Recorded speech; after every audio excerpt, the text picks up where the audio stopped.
दान दान दो। चलो निकलो यहाँ से, जाओ। भगवान के लिए दान दो, सहायता करो, दान दान दो। निकलो, जाओ जाओ यहाँ से, हटो हटो। हमें कुछ दे देना था उस बेचारे को राम।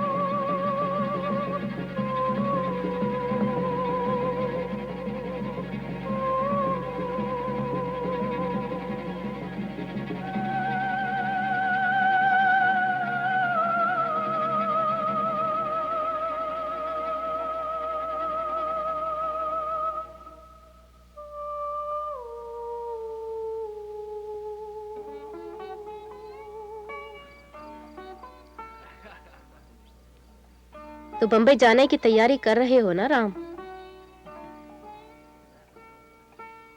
तुम्हारी उदासी को मैं समझती हूँ राम। तुम्हारे पिता के मरने का मुझे भी बेहद दुख है। वे बहुत भले आदमी थे। अब तुम पर सारी जिम्मेवारी आ गई है। अच्छा होता अगर तुम्हें स्कूल न छोड़ना पड़ता राम। आदमी क्या नहीं चाहता।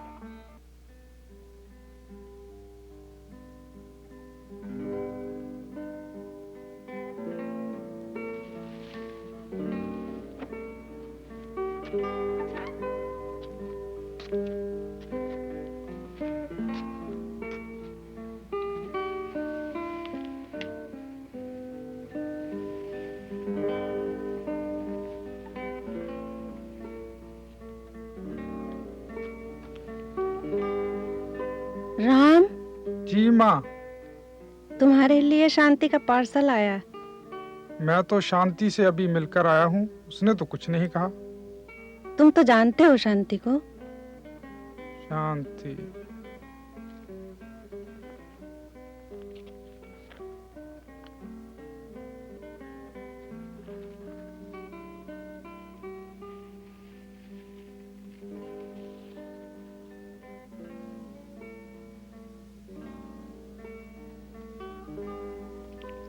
मेरे अंग्रेजी के टीचर ने ये किताब मुझे दी थी। मुझे पूरी तरह समझ ना आई, पर फिर भी इसने मेरे विचारों पर गहरा प्रभाव डाला है। हो सकता है इस पुस्तक में तुम्हारे दुख भरे प्रश्नों के उत्तर भी मिलें। शांति।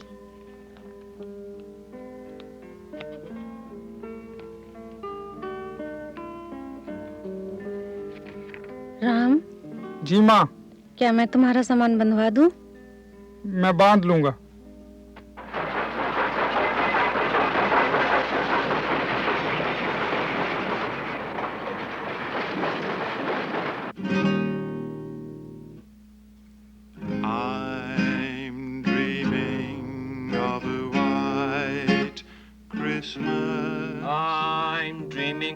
Of a white Christmas. सुनो माइक, तुम बजाओ, मैं गाऊंगा। तुम काफी शराब पी चुके हो।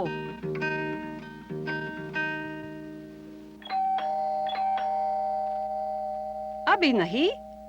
देखो कौन आया है विपिन। ओह, फिक्र न करो, 8 और बोतलें मौजूद हैं।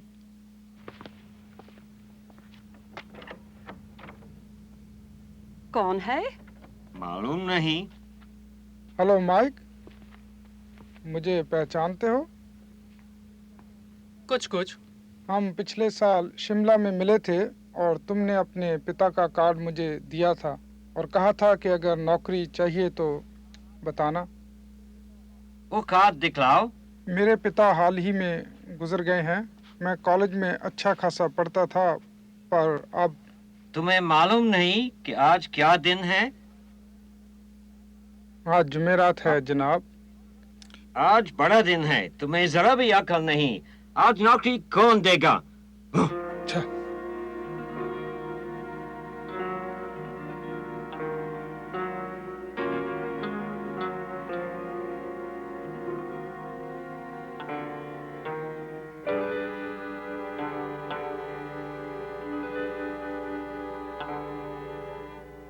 अरे भाई जरा बत्ती तो बुझा।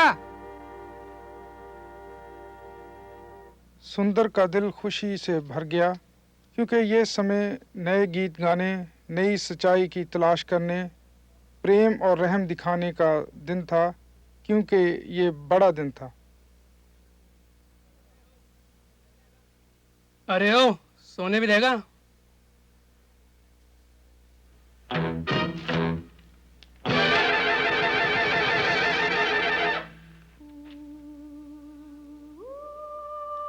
यहाँ कोई नौकरी नहीं।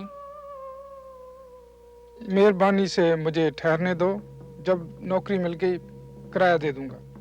पैसा नहीं तो बिस्तरा भी नहीं।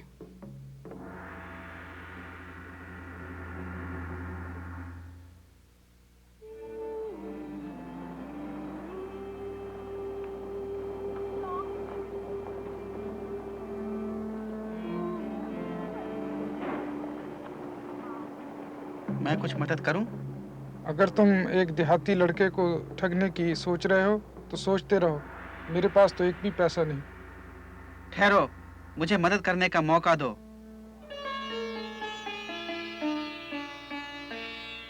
मेरे ख्याल से तुमको एक जगह नौकरी मिल सकती है। तुम मेरे लिए ये क्यों कर रहे हो? वो जीवन क्या जब एक दूसरे की सहायता न करें। मेरा नाम सुशील है। मेरा नाम राम सिंह। सिंह, ये बड़ा अच्छा नाम है।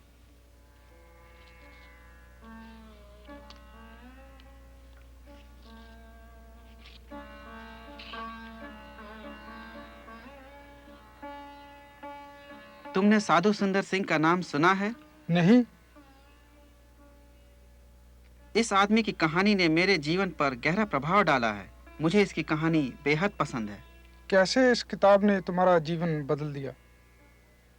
एक बार मैं अगर शुरू हो गया तो सारी रात।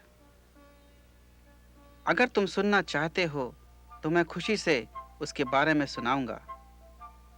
सुंदर की माँ बचपन से ही उसे धर्म के बारे में सुनाया करती थी। उसका पिता शेर सिंह बड़ा धनवान जमींदार था। बाप बेटे की धार्मिक विचार नहीं समझ पाता था, पर उसे उस पर बेहद घमंड था। सुंदर एक मिशन स्कूल में जाया करता था, क्योंकि ये स्कूल उसके घर के नजदीक था। वो पढ़ने में अच्छा था। उसके मास्टरों को उससे कोई शिकायत न थी, पर वो मसीही धर्म के एकदम खिलाफ था। उसे कुदरत से बेहद प्यार था। घर के बाहर जंगल के जानवरों से उसकी अच्छी दोस्ती थी।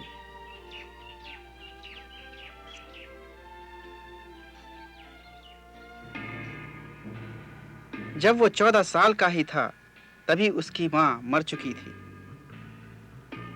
उसने अपनी माँ को शमशान में जलते देखा। जीवन क्या, मौत क्या, इन सवालों का जवाब है क्या?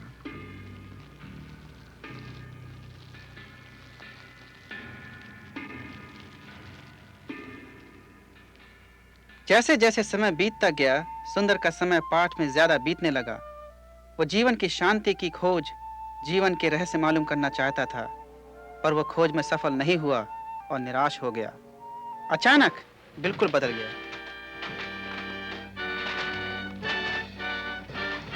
लड़कों,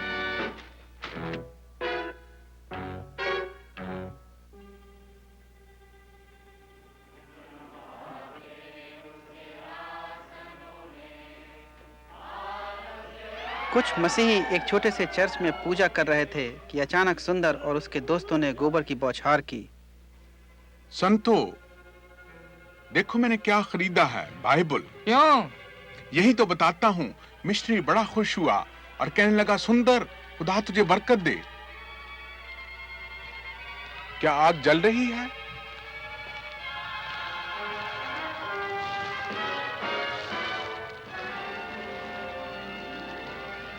ये मुर्दा किताब आग में भस्म हो जाए।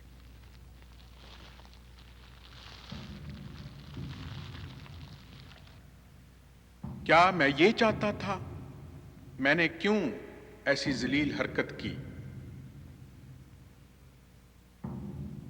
ईश्वर, अगर तू जिंदा ईश्वर है तो अपने आप को जाहिर कर। आखिरी रात की गाड़ी जा चुकी है, दूसरी सुबह आएगी, और अगर अपने आप को तूने जाहिर ना किया तो मैं गाड़ी के नीचे आकर मर जाऊंगा।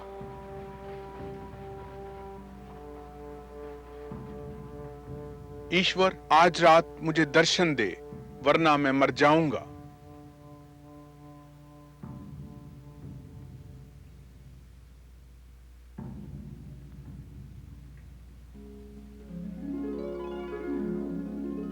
राह, सच्चाई और जीवन मैं हूं। मेरे वसीले के सिवा कोई पिता के पास नहीं आ सकता।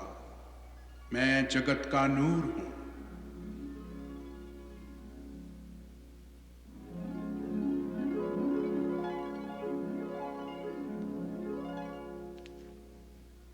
बापू, बापू, क्या है बेटा? मैंने यीशु मसीह को देखा। अरे क्या पागल हो गए हो? समाचार चारों तरफ फैल गया। क्या शेर सिंह का लड़का मसीही बन गया? शेर सिंह को बहुत दुख हुआ। उसके रिश्तेदारों ने उसको सताना शुरू कर दिया। सुंदर का जन्म 1889 में हुआ था। उसकी माँ उसे कई बार इस गुरुद्वारे में लाई थी। माँ और बेटे में ईश्वर की खोज साथ साथ की थी। ईश्वर को पा लेने के बाद, यीशु से मिल जाने के बाद सुंदर को अपनी माँ की बेहद याद आई। अगर वो जिंदा होती तो उससे बात करता, वो उसकी बात अवश्य समझ जाती। उसके पिता ने इस परिवर्तन को समझने की व सहने की बहुत कोशिश की। एक दिन उसे विश्वास था सुंदर वापस अपने होश में आ जाएगा। एक दिन उसे एक बात सूझी।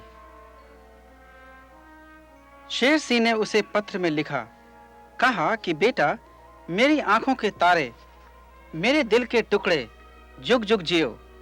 एकदम स्कूल से वापस आ जाओ। मैं तुम्हारी शादी करना चाहता हूं। मेरी सेहत ठीक नहीं है।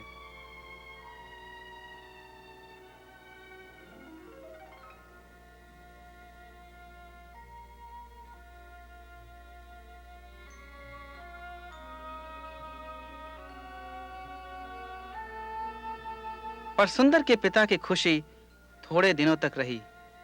सुंदर अपने पिता को प्यार करता था। उसकी सेहत की चिंता थी, पर वो अपनी नया विश्वास नहीं छोड़ना चाहता था। सुंदर ने कई घंटे ध्यान में बिताए, कभी ध्यान में, कभी दुआ में।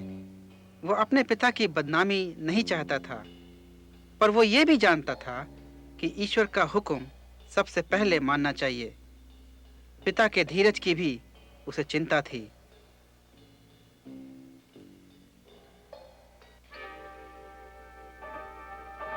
सुंदर, तू मूर्ख! सिक्के के नाम से मैं तुझे आज घर से निकाल देता हूं। तू मेरा बेटा नहीं, मैं तेरा बाप नहीं।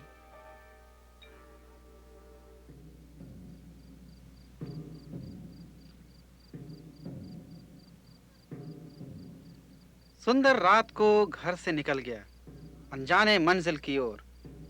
पर उसके दिल में एक अजीब सी शांति थी। उसके दिल में ईश्वर एकदम नजदीक था। वो अपने पादरी दोस्त के घर की तरफ चल पड़ा।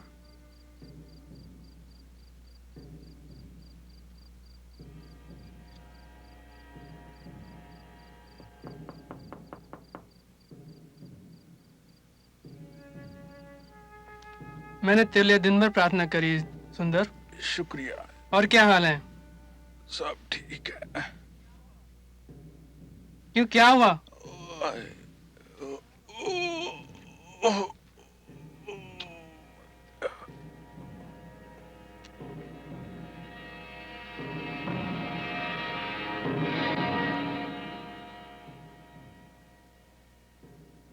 उसे क्या हो गया था? उसके एक भाई ने उसे जहर दिया था। बड़ा खतरनाक जहर था। डॉक्टर ने कहा कि वो बच नहीं सकता। क्या वो मर गया? नहीं नहीं, वो मरा नहीं राम। एक अजीब वाकया था। अजीब कहानी है सुशील। बाइबल के बाद इस कहानी ने मेरे जीवन पर सबसे ज्यादा प्रभाव डाला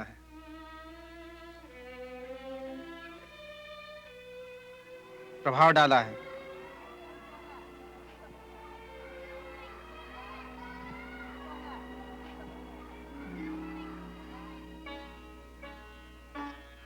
देखो ये कंघियाँ बहुत बढ़िया किस्म की हैं, कीमत कम है, बहुत देर चलेंगी, अच्छी बहुत हैं। टूटती नहीं?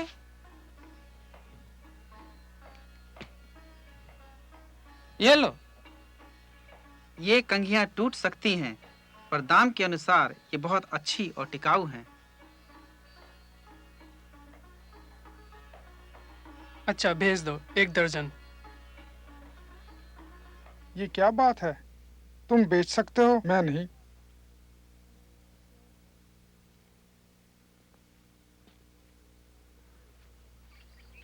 क्योंकि तुम मसीही हो इसलिए तुम कंघियां बेच ली हैं। मेरा भी शायद अगर तुम्हारे जैसा विश्वास हो तो काम बन जाए। मैं मानता हूं कि तुम ईमानदार हो और मैं नहीं, पर मैंने साधुओं को भी बेईमानी करते देखा है। सच्चाई ईश्वर की देन है। एक वक्त था जब मैं बड़ा बेईमान था, पर अब मेरा दिल बदल गया है।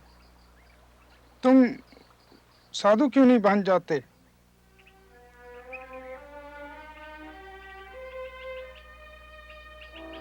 हाँ, तो सुंदर सिंह का क्या हुआ? तुम उसे साधु क्यों कहते हो? अच्छी कहानी है। और आगे क्या हुआ? बचपन में सुंदर अक्सर अपनी माँ के साथ गंगा तट पर जाया करता था, पर अब उसे अकेलापन ही पसंद था। जंगल की गोद में कई कई दिन के लिए निकल जाता था, दुआ करने, रोजा रखने, पवित्र शास्त्र पर ध्यान करने और ईश्वर की इच्छा जानने के लिए। उसको भारत के ईसाइयों के लिए बेहद चिंता थी। उनके लिए वो बार बार दुआ करता था। पश्चिमी संस्कृत के पढ़ते हुए प्रभाव से उसे चिंता थी। उसका विश्वास था कि मसीह की शिक्षा भारत के लिए और भारतीय संस्कृति के लिए थी।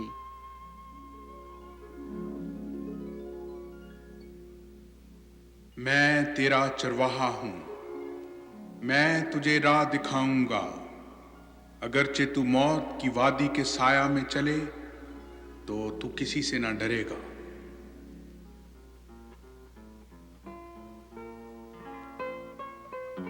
वो ईश्वर की सेवा के लिए चल पड़ा। उसकी सेवा मसीह के चेलों की तरह एक प्रभावशाली सेवा बन गई।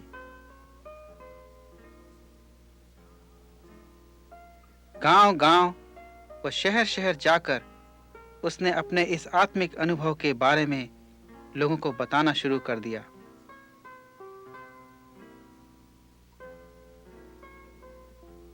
क्योंकि ईश्वर ने जगत से ऐसा प्यार किया कि उसने अपना इकलौता बेटा बख्श दिया, ताकि जो कोई उस पर ईमान लाए हलाक न हो बल्कि हमेशा की जिंदगी पाए। उसकी बात सुनने और उसका जीवन देखने के बाद लोग उसको साधु कहने लगे, साधु सुंदर सिंह। हाँ, लोग उसको बेहद मानने लगे, बच्चे भी। वो जहां भी जाता था लोग उसके पीछे पीछे जाते थे, पर आनंद के साथ निराशा और तकलीफें भी।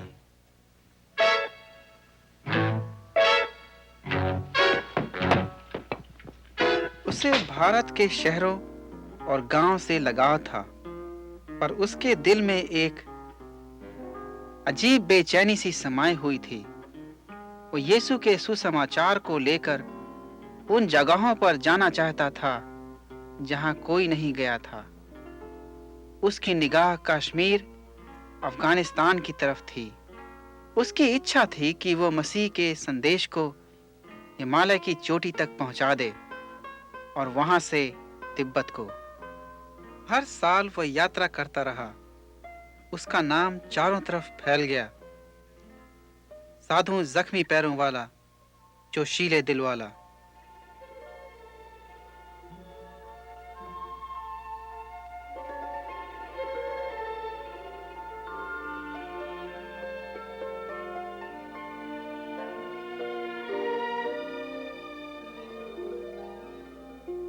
ईश्वर, जिंदगी में एक ख्वाहिश पूरी कर कि मैं जिंदगी में तेरी राह पर चलूं।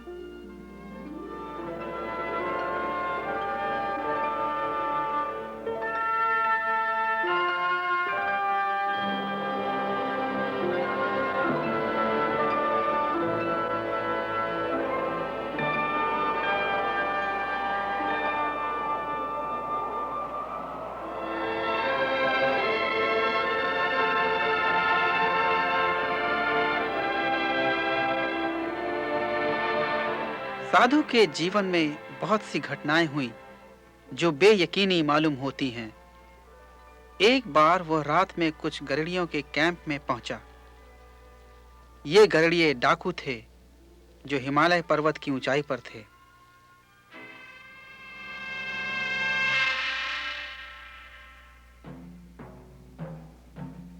ईश्वर तुम्हारा भला करे मेरे भाई।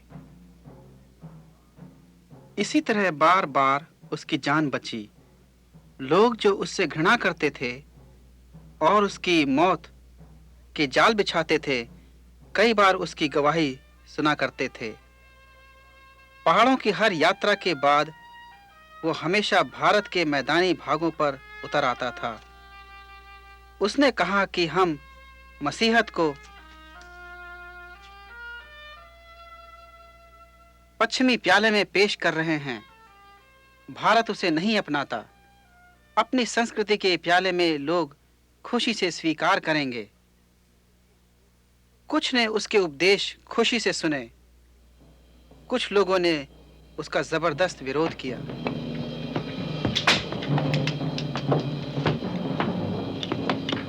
जब जब वो सताया गया, तब तब उसने ईश्वर को धन्यवाद दिया। उसका कहना था कि यीशु के लिए क्रूस उठाने का सिर्फ एक ही जीवन दिया गया है। मैं तो तेरे खादमों में बहुत छोटा हूँ, बहुत हकीर हूँ, बहुत छोटा हूँ, बहुत हकीर। मनुष्यों का सताया हुआ साधु का जानवरों से बेहद अपनापन था। ईश्वर, तेरे काम कितने सुंदर हैं, तेरी काया कितनी प्यारी है।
साधु के नाम की भारत में चर्चा होने लगी।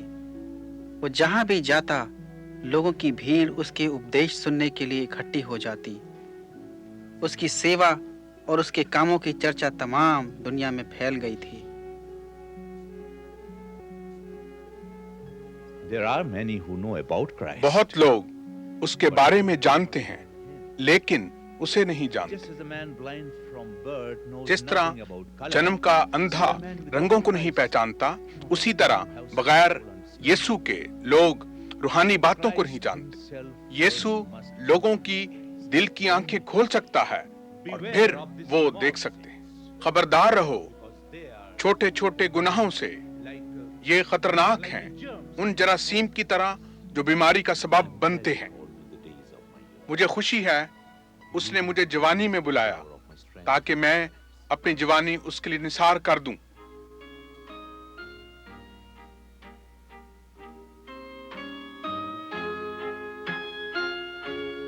1920 में वो पहली बार विलायत गया, वहां से अमेरिका पहुंचा।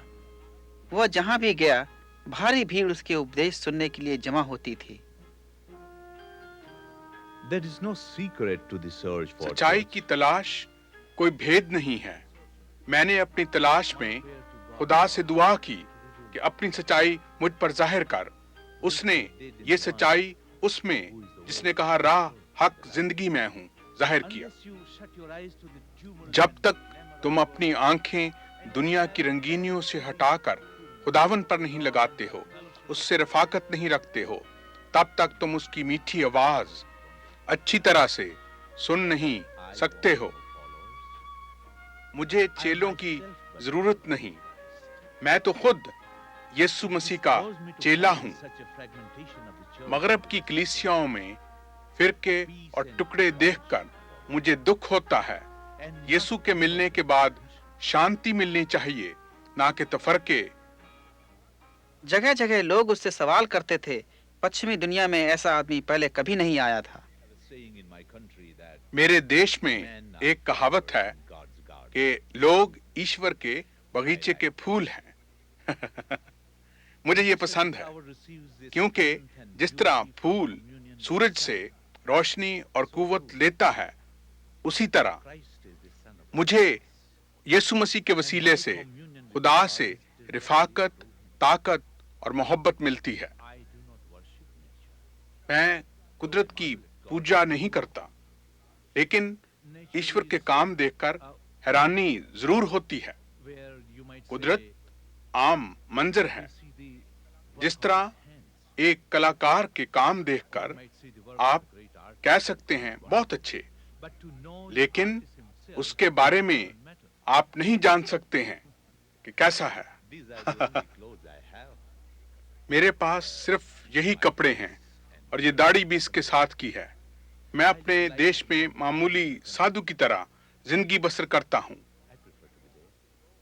वहाँ के लोग भी मुझे बहुत प्यारे लगते हैं और उनका बोझ मेरे दिल पर है।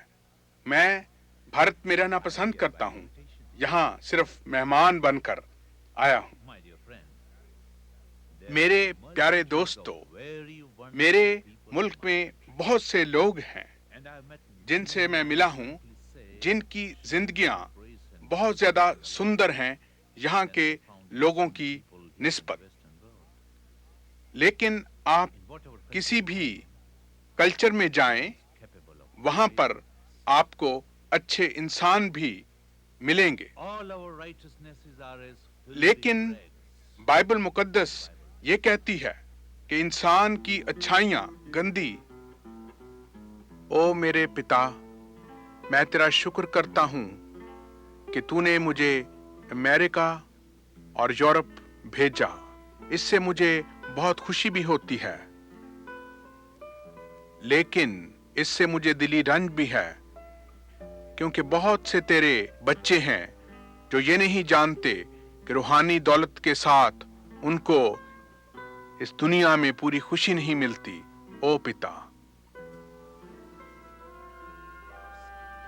जबकि साधु का नाम चारों तरफ फैल गया था, उसके दिल में हिमालय पहाड़ के परे तिब्बत के लिए एक दर्द था।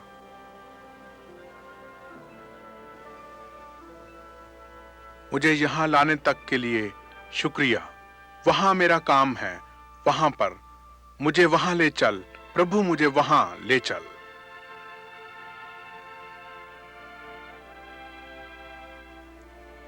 साधु उन बर्फीले पहाड़ों में बार बार पहुंचा। उन बर्फीले रास्तों पर होता हुआ वह उस रहस्यमय देश तिब्बत की ओर बार बार लौटा। इन यात्राओं में साधु के जीवन में अनहोनी घटनाएं घटी और यहाँ उसका कठिन विरोध भी हुआ।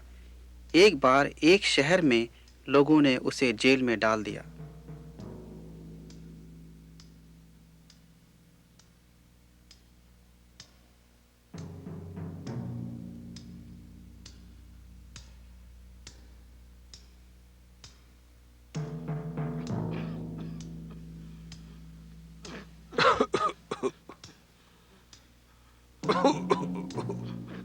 ओ बाबा जी।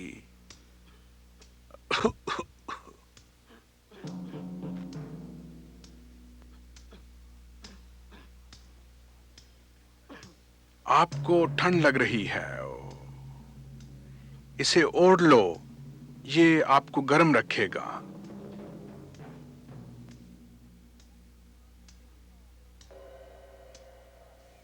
तुमने ये क्यों किया?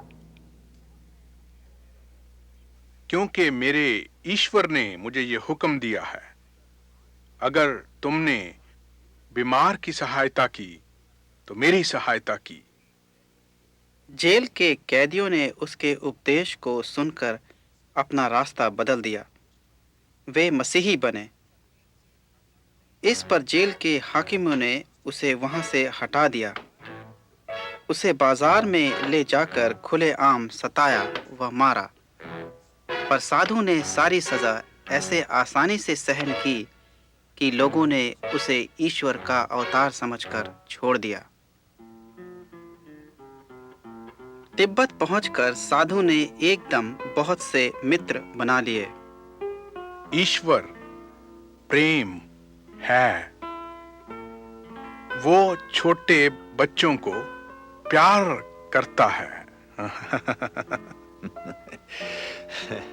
मसीहत जीने का तरीका है। ये खुशियों से भरा हुआ है, उम्मीद से। और हवा के परिंदों को देखो, वो कब कल की फिक्र करते हैं, और उनकी फिक्र कौन करता है? आसमानी पिता करता है। साधु को जीवन से प्यार था, उसको मनुष्यों से प्यार था, उसे बच्चों से प्यार था। वो तिब्बती बच्चों के लिए बाइबल की शिक्षाएं देता था। एक लामा जिस पर साधु की शिक्षाओं का काफी असर हुआ था, उसने सब गांव के लोगों को हुक्म दिया कि वे आकर साधु के उपदेश को सुने।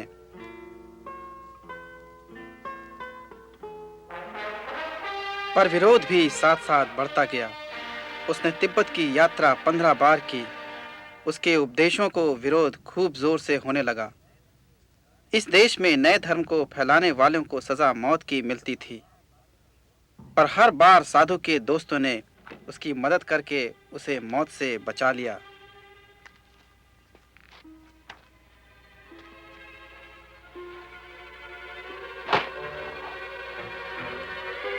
जब जब विरोध हुआ, सताया गया, हर बार उसकी मदद करने वाले भी मौजूद थे।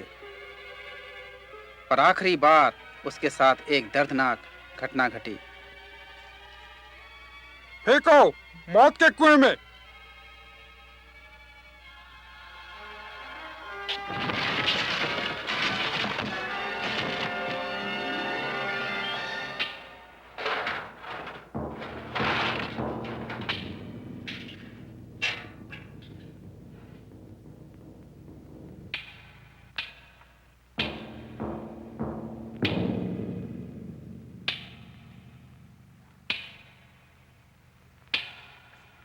उस मौत के कुएं में वो कितने दिनों तक बेहोश पड़ा रहा, इसका उसे कुछ भी पता नहीं। लगता था कि ये उसके जीवन की आखिरी घड़ी है।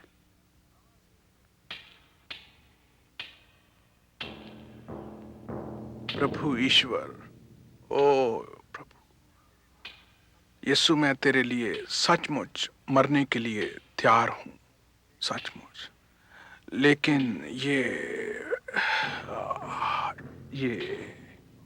मेरी बर्दाश्त से बाहर है। मुझे माफ कर, ओ मुझे माफ कर, माफ कर।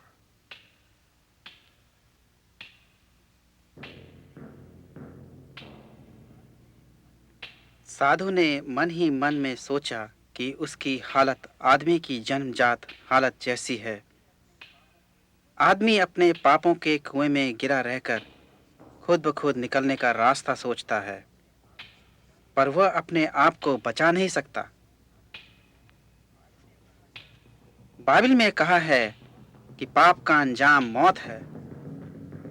हमारे पापों के कारण हमारे धर्म के काम गंदे दिखलाई देते हैं।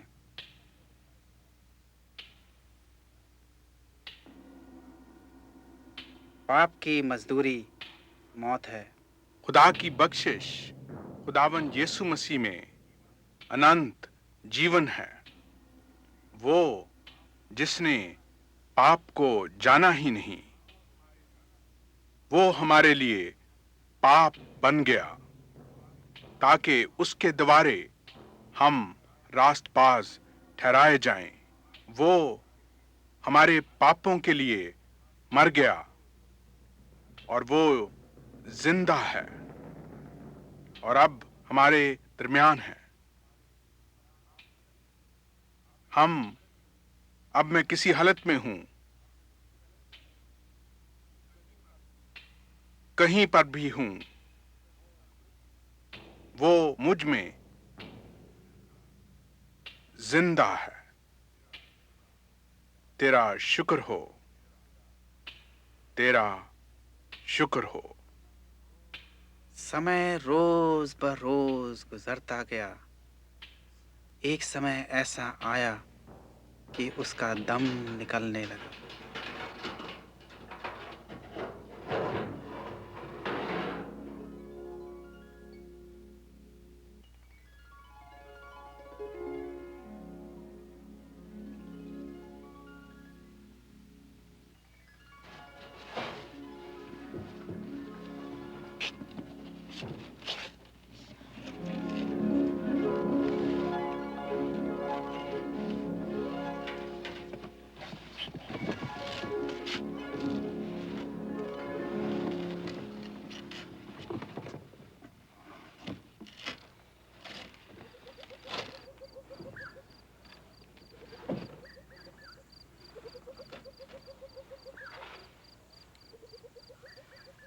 इस प्रकार का छुटकारा पाकर साधु को बेहद आनंद हुआ, पर जब वो अपने छुड़ाने वाले को धन्यवाद देने के लिए मुड़ा तो कोई भी नजर न आया। उसको ये यकीन हो गया कि ये ईश्वर का ही काम था। थोड़ी देर वो फिर लामा के पास ले जाया गया। ये छूटा कैसे? जनाब, आपने तो मुझे मरने के लिए कुएं में डाल दिया था, लेकिन मेरा प्रभु जीवन देने वाला प्रभु है। चाबी तो एक ही है, सिर्फ एक ही चाबी। जब साधु हिंदुस्तान लौटा तो तिब्बत की सरकार ने उसको चेतावनी दी कि ये मनुष्य तिब्बत कभी वापस ना आए। इसलिए वो कई सालों तक भारत में ही रहा और ईश्वर की सेवा में लगा रहा और लोगों को ईश्वर की मोहब्बत के बारे में बताता गया।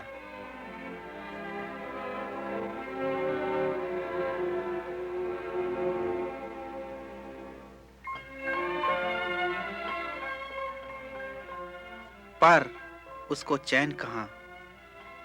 तिब्बत उसके दिल में और दुआओं में छाया रहा। सन 1929 में दोस्तों के मना करने के बाद भी वो फिर तिब्बत की ओर चल दिया, पर वो लौटकर कभी नहीं आया। किसी को पता नहीं कि उसके साथ क्या हुआ। शायद ईश्वर के लिए उसका काम खत्म हो गया और उसने अपना लंबा सफर शुरू कर दिया, आकाश यात्रा।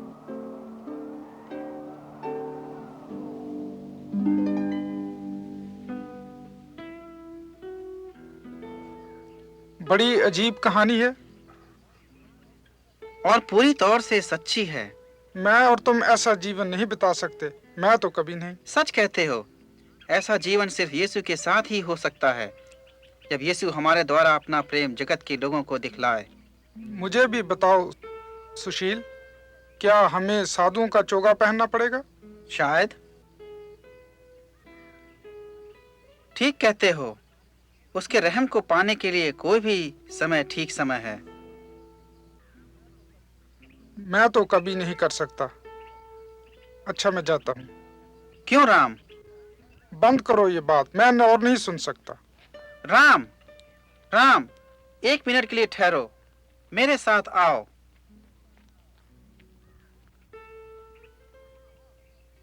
कहाँ? एक जगह बताता हूँ।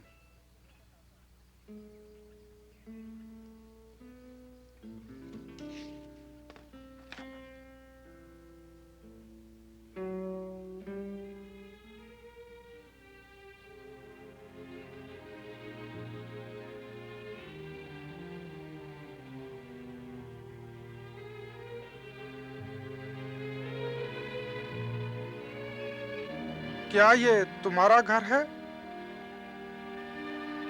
तुम्हें घर से निकाल दिया गया, तुम्हें साधु सुंदर सिंह की तरह? मुझे भी यीशु के पीछे चलना बताओ।